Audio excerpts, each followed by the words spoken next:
running. Oh! I ran until I... How is it going today? Loyalist Kingdom, my name is Dwayne. My name's Jasmine. And we're Dwayne and Jazz, and I know y'all see this. I know y'all see the red on this hoodie. Yeah. But this is the prototype, guys. Because we're not releasing it yet. We want it to release in May, okay? Yup. Now, this is our question for you all. Because you all said that you wanted red hoodies and everything like that. Y'all been spamming like crazy. Like, when is red coming Royal out? Red. When is red royal? So we're like, okay, cool. So we're going to do red for you guys. But we don't know if you guys want red with black writing. Like this? Or, yeah, like this. Or do you guys want red with white writing? And how we have it right now, we have red with the black. And then the inside of the hoodie is black as well. So it looks kind of cool. So yeah, these are thin though. Other ones were these thicker. are thinner ones. These are thin for the summer, you know, it keeps you warm but also cool at the same time. Exactly, so you can still wear it like, you know, at night. You won't be like too hot. You're not feeling like you're wearing a winter coat or anything like that. And so we're going to have a poll for you guys. It's going to pop up somewhere in this video. And we're just going to have you guys vote on whether you want the black with red or black with white. So just let us know. But anyway, we have 14 more horror stories animated compilation 2016 by Llama Arts, narrated by Mr. Nightmare. So go check both those channels out. Yes, and this is our part 3, guys. Part 3 of 2016. Yep. So let's dive on in. All right.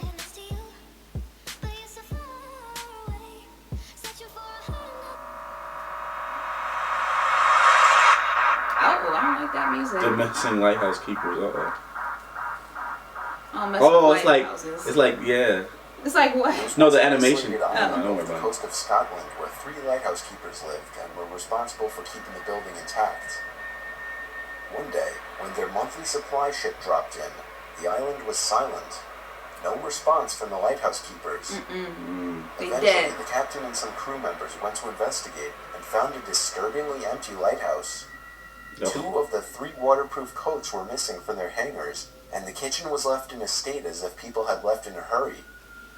The lighthouse log only added more mystery to the situation. The log described how one of the keepers wouldn't talk, and the other continuously cried for hours. All this pain and fear seemed to be coming from what was referred to as a powerful storm looming in the distance. However, this begs the question, why were they so scared of a simple storm? They should have been safe in the brand new lighthouse, right? The log goes on to talk about how they all sat close together and prayed for the storm to be over. The final log states, "The storm has passed, the skies are calm, and God is over all." Their bodies were never found, and the cause of their death is still a mystery to this day. The most accepted theory is that they somehow got swept out to sea during the storm, never to be seen again. But one final detail remains. One that scared the captain and his crew to the bone. Who wrote the last The powerful storm described in the log didn't exist. What? There were no storms reported in the area. In fact, the skies were calm all day. Somebody trying to do a cover. A ghost? I don't know. Maybe. I don't know. Night shift stories. 7-Eleven. 7-Eleven. I was called in to do the night shift, 10 p.m. to 4 a.m. at 7-Eleven, since somebody called out. The store was located on a busy road in a rather quiet and rural area. During the night shift, you could expect anywhere from 10 to 20 people come in to buy a beer or something else. Or rob you. This one particular night, there was this one guy, mid-20s, that came in. He started making weird noises, like loud yelling noises. I assumed he had some kind of mental disability. In fact, my brother has a mental disability, so I immediately felt sympathy for the guy. He walked up to the counter without any items, with his head facing me, but his eyes were looking up at the ceiling. I felt uncomfortable. I honestly didn't know how to deal with it. I tried speaking with him, but he only responded in loud noises. Yes. I kept checking if he was with someone outside, but he was alone. There weren't any cars in the parking lot, so I assumed he walked. He stood there for so long, looking up at the ceiling and making noises, that I tried to get him out by handing him a bag of chips and telling him he could go. I tried finding some kind of number to call for someone to help him. Then, out of nowhere, he finally turned around and walked out of the store. I felt so horrible for the man, but at the same time, I felt a bit creeped out. About an hour later, the phone on the counter rang. I'm not picking it up. I picked up to hear the familiar yelling sounds of the man from earlier. What the hell? He caught me off guard. I I didn't know what to think, other than this has to be some kind of prank. I hung up on them and was now becoming paranoid of my surroundings, constantly checking the outside through the windows. Come 4 o'clock, the person working after me came in, finally allowing for me to go home. It wasn't my problem anymore. I got home and threw all my stuff on the table, ready to get to sleep. Watch. But my phone rang within a minute after entering the door. I felt a chill run down my spine. Why would someone be calling at 4 a.m.? I could only imagine it was bad news. I braced myself and picked up the phone to hear the man again. I felt sick to my stomach as I listened to the loud noises he made.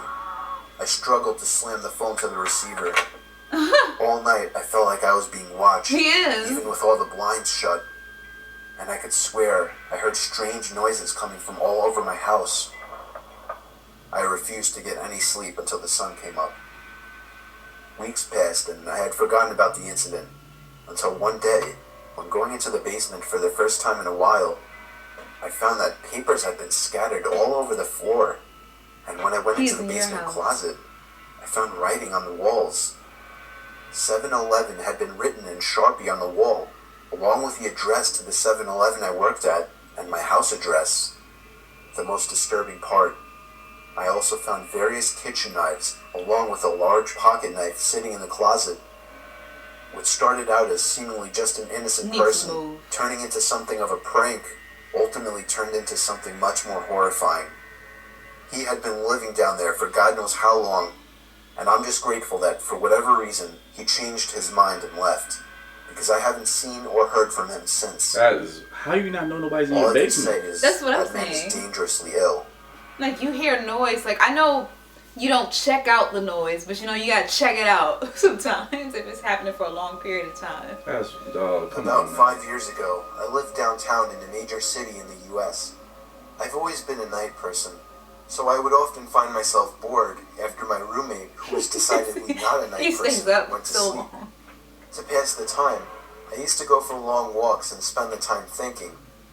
I spent 4 years like that, walking alone at night, and never once had a reason to feel afraid. I always used to joke with my roommates that even the drug dealers in the city were polite. But all of that changed in just a few minutes of one evening. I don't go outside though. It was a Wednesday, somewhere between 1 and 2 in the morning, and I was walking near a police-patrolled park quite a ways from my apartment. It was a quiet night, even for a weeknight, with very little traffic and almost no one on foot. The park, as it was most nights, was completely empty. I went down a short side street in order to loop back down my apartment when I first noticed him. At the far end of the street, on my side, was the silhouette of a man dancing. It was a strange dance, similar to a waltz, but he finished each box with an odd forward stride. Nick. I guess you could say he was dance walking, and it straight for me. Deciding he was probably drunk, I stepped as close as I could to the road to give him the majority of the sidewalk to pass me. Why are you walking that way? The more I realized how gracefully he was moving. I don't care how graceful it is, it's weird. And wearing an old suit. He danced closer still, until I could make out his face. His eyes were open wide and wild. Oh my god. Oh no. Tilted back slightly, looking like a off titan. The sky. Yeah. Was formed in a painfully wide cartoon of a smile. Oh my god. Between the eyes and the smile, I decided to cross the street before he danced any closer. He gonna run after you, yeah. Across the empty street. As I reached the other side, I glanced back, and then stopped dead in my tracks. He had stopped dancing and was standing with one foot in the street, perfectly parallel to me. Oh no. He was facing me, but still looking skyward, smile still wide on his lips. I was completely and utterly unnerved by this. I started walking again, but kept my eyes on the man. He didn't move. Once I had put about half a block between us, I turned away from him for a moment to watch the sidewalk in front of me. The street and sidewalk ahead of me were completely empty. Still unnerved, I looked back to where he had been standing to find him gone. For the briefest of moments I felt relieved, until I noticed him. He had crossed the street and was now slightly crouched down. Oh. I couldn't tell for He's sure gonna due move. to the distance and the shadows, but I was certain he was facing me. I had looked away from him for no more than 10 seconds, so it was clear that he had moved fast. I was so shocked, and I stood there for some time, staring at him, and then he started moving toward me again. Alright, here we go, He man. took giant, exaggerated tiptoed steps, as if he were a cartoon character sneaking up on someone. Except he was moving very, very quickly. Dog! No, Like to you say at just this point standing that I there? ran away or pulled out my pepper spray or cell phone or anything at all. But I didn't. I just stood there, completely frozen, as the smiling Why? man crouched toward me. And then he stopped again, about a car length away from me, still smiling his smile, still looking to the sky. When I finally found my voice, I blurted out the first thing that came to mind. What I meant to ask was, "What the fuck do you want?" in an angry, commanding tone. What came out was a whimper. What the fuck? Regardless of whether or not humans can smell fear, they can certainly hear it. I Yeah. heard it in my own voice. That only made me more afraid. Boy, you better But run. he didn't Yeah. react to it at all. He just stood there, smiling. And then, after what felt like forever, he turned around, very slowly, and started dance walking away. Just like that. Not wanting to turn my back to him again, I just watched him go, until he was far enough away to almost be out of sight. There you go. And then I realized something. He wasn't moving away anymore, nor was he dancing. He I stopped. watched in horror as the distant shape of him got bigger and bigger. He was coming back my way. He was coming back my way.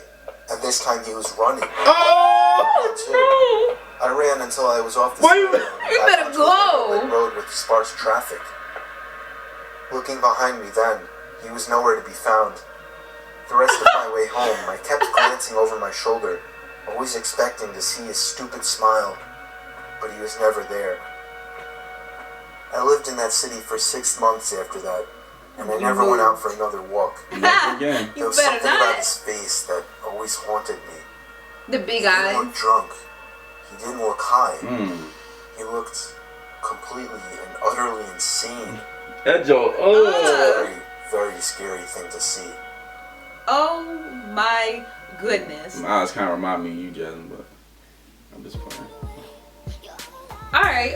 No. I'm just playing, You'll but be no. sleeping one night and I'm gonna just look at you Better not. like that and then Ah! You know my reflexes. I remember Jasmine tried to scare me one time, and the first reflex I did was trying to I hit her or something by accident. No, you almost hit me. You didn't. It was like I scared him. Like I was sitting there with the camera with my phone. Cause it was like an in the moment thing. And then like I sit there with the camera. And then like he came. I was sitting behind the corner. When he came this way. Yeah, that was it. I came out and then he was like, he was like, Jasmine, don't you dare.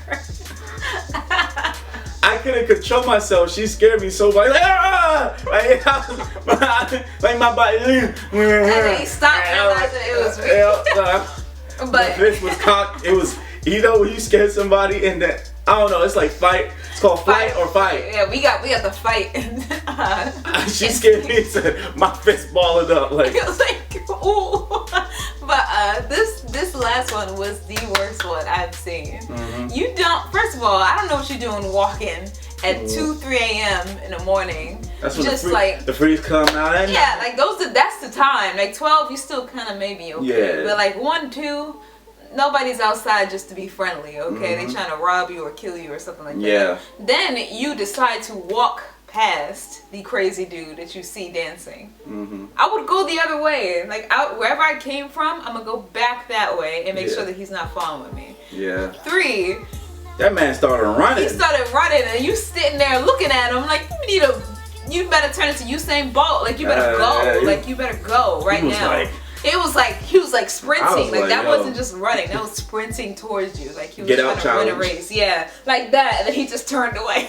Yeah, but yeah, that was scary. I love these. We love horror. We do. We love anime. We do. This is what started us from reacting. But anyway, guys, I'm sorry for talking. Anyway, guys, please comment below, subscribe, Don't forget to like, subscribe. share. Smart guys. Deuces.